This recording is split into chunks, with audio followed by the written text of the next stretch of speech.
Martino here with Joseph A. Jetski, interviewing about the conspiracy theory of Stanley Kubrick and the moon landings. Thank you for having me. So, I firmly believe that Stanley Kubrick did in fact stage the moon landing. The evidence is all there. The man practically admits to it in The Shining, with Danny Torrance's sweater, with the pattern on the rug, with the changing of the room number.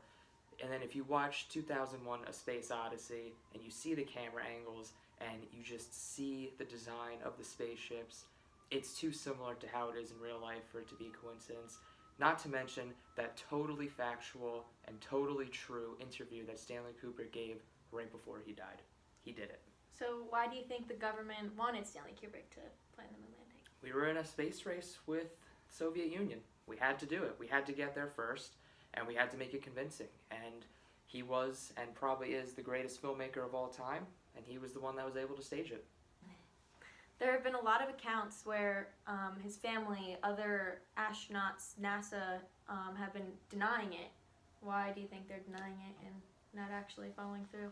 Because especially in today's day and age, with social media, with people being so skeptical of the government, if people found out that the government staged one of the biggest moments in American history, the world would lose its mind, and nobody would be able to trust the government ever again. So you gotta think that Stanley Kubrick, all the people who helped film it, had to have signed non-disclosure agreements. They had probably kept under a very watchful eye. They probably weren't allowed to tell anybody, even their family members, so that's why Stanley Kubrick's family members are denying it, because they didn't know. So there's no way that the government would let it get loose, and there's a reason why it's still not widely believed or known to this day. Now there's also scientific evidence. They say that the hotel number in The Shining has to do with how many miles away Earth is from the moon, but it's actually entirely not true, and it's a totally different number.